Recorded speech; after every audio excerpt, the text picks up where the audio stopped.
한국에 있는 러시아가 과거에 사진 한 장을 공개하며 한일 양국의 뜻밖의 놀라움을 주고 있습니다.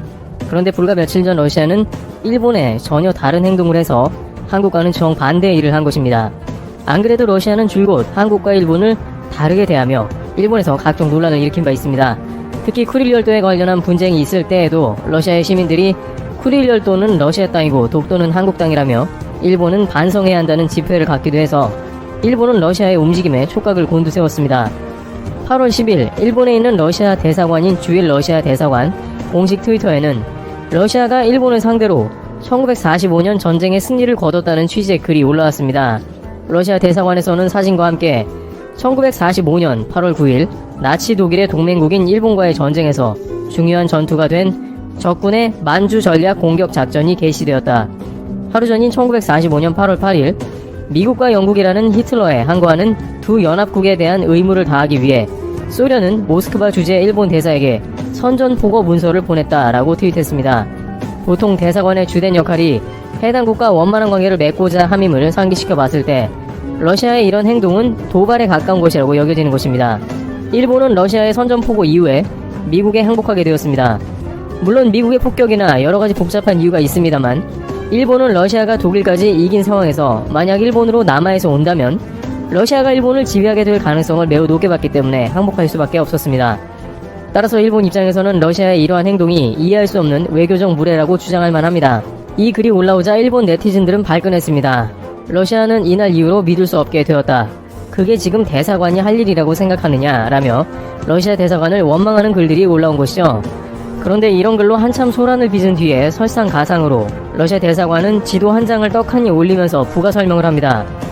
만주 작전의 목적은 일본 육군 최강의 부대였던 관동군의 괴멸과 중국 북동부, 만주, 조선 북부의 개방으로 2차 대전을 조속히 종결하는 것이었습니다. 소련군의 맹공으로 일본인들은 궁지에 몰렸고 일본군 부대는 어쩔 수 없이 방어전을 펼쳤지만 반격하기에는 역부족이었다라며 러시아의 대승을 알린 것입니다. 이것은 일본 입장에서는 명백히 유쾌하지 않을 일로 원폭 관련 도시인 히로시마나 나가사키 등에서 각종 2차 대전 관련 기념일을 갖고 과거의 아픔을 달래는 시기의 상황에서 나온 것이기 때문에 러시아가 괘씸하다는 반응이 대부분이었습니다. 그러나 세계 최대 군사 대국 중 하나인 러시아를 일본 입장에서 어떻게 할 수가 없는 것입니다. 게다가 일본은 쿠릴 열도 문제로 러시아와 함께 평화조약을 맺으려고 아베 총리가 부단히 노력해왔기 때문에 러시아 심기를 건드릴 수는 없습니다. 그런데 러시아는 여기에서 끝나지 않고 한국에는 반대로 광복절을 기념하자고 나오고 있습니다. 러시아는 한국의 광복절 75주년을 앞두고 1945년 제2차 세계대전 도중 소련의 일본 전쟁 당시 상황이 찍힌 희귀사진을 공개한 것입니다. 주한 러시아 대사관을 통해 입수된 사진에는 소련군이 만주 지역에서 일본군을 상대로 군사작전을 펼친 장면 등이 담겨 있습니다. 이 중 가장 눈길을 끄는 사진은 10여 명의 군복 차림 소련 군인들이 낡고 해진 일장기를 두 손으로 든 채 기념 촬영을 한 것입니다. 당시 러시아는 독일과의 2차 세계대전을 승전하기도 했고 미국의 요청에 따라 중국에 있던 일본군을 직접 몰아내려 온 것입니다. 러시아가 트위터에 언급한 내용과 일치합니다. 다만 그것의 실제 사진을 최초로 한국에 공개하면서 우리는 조선을 구해내고 일본을 몰아냈다는 것이죠. 러시아 대사관 측은 러시아 군사역사연구소와 러시아 국방부 등이 보관해온 역사 관련 사진이라고 설명했습니다. 소련군이 1945년 중국 하얼빈에 진입해 행진하자 중국 시민이 이를 지켜보며 손을 들거나 웃는 모습, 소련군 보병대원들이 만주 국경지대를 넘는 장면도 눈에 띕니다. 당시 일본군은 만주 일대에 주둔하고 있었기 때문에 러시아가 이를 공격했고 이미 미국의 항복 협상을 진행하고 있던 일본은 러시아까지 만주에 들어오자 완전 전의를 상실합니다. 당시 한반도와 중국은 오랜 기간 일본에 점령당해 고통받는 상황이 지속되고 있었기 때문에 러시아와 연합군, 미국 등의 활약은 곧 해방이 가까워졌다는 의미로 반길 수밖에 없었던 것이죠. 주한 러시아 대사관은 이러한 사진 등을 공개하며 소련 지도부와 군사 당국의 단호한 행동이 2차 세계대전 당시 한반도와 중국의 방대한 영토를 일본군의 지배로부터 해방하는 데 기여했다고 밝혔습니다. 또한 우리가 광복절을 함께 기념함으로써 러시아와 한국 간 양자 관계 발전에 새로운 전기를 마련할 수도 있을 것이라고 전했습니다. 러시아는 한국에 대해서 지속적인 러브콜을 보내고 있는 모습을 보였습니다. 그런데 러시아는 이렇게 여러 차례 한국과 일본의 동시에 다른 모습을 연출해 일본 속을 뒤집어 놓고 있습니다. 작년 12월 러시아는 일본이 계속해서 쿠릴 열도를 반환해달라고 모태기 외무상을 비롯해서 과거 고노다로 외무상까지 끊임없는 공세를 해오자 쿠릴 열도 앞바다에서 일본 어선 5척을 납포해버립니다. 러시아가 외교에서 많이 보여주는 방법 중 하나는 대화를 하는 게 아니라 뭔가 행동하는 것입니다. 과거에는 쿠릴 열도 분쟁이 있을 때 아예 러시아의 전력 폭격기 Tu-95를 동원해서 일본 전역을 두 바퀴 돌았던 사건은 지금도 일본에서 회자될 정도로 굉장한 도발이었습니다. Tu-95는 핵 전략 폭격기였으므로 만약 도발 시 폭격할 수 있다는 강한 경고 메시지인 것이죠. 이번에는 민간 어선 5척을 잡아들여서 조용히 하라는 경고를 보낸 셈입니다.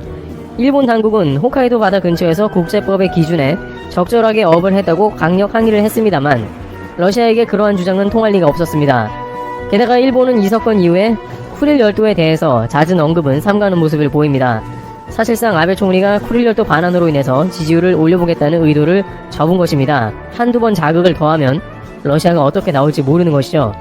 그런데 일본 앞바다에서 일본 어선을 잡아들인 그날에 러시아는 한국에는 정반대의 메시지를 보냈습니다.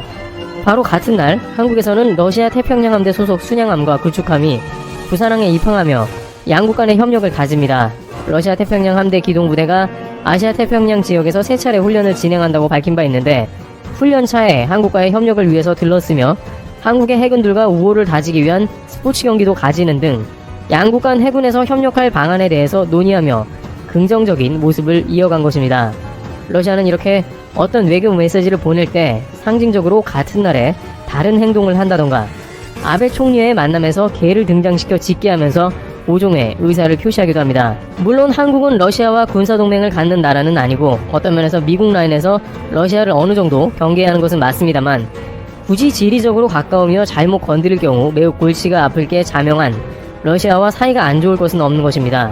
특히 한국 기업들이 러시아의 진출에 잘하고 있기 때문에 러시아와는 전략적으로 외교 관계를 맺고 장차 통일 시 국경이 닿는 나라이기도 하므로 여러가지 관계를 잘 해놓는 외교가 필요한 것입니다.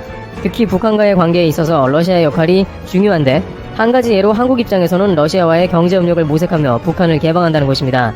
북한의 개성연락사무소 파괴 그리고 현재의 코로나 이전까지만 하더라도 러시아와 한국의 가스관 연결을 북한을 통해 이루어지게 한다면 북한에서는 어쩔 수 없이 일정 부분 경제를 개방해야 할 것이고 이것은 한반도 정세에 크게 나쁘지 않은 결과로 해석이 되기도 했습니다.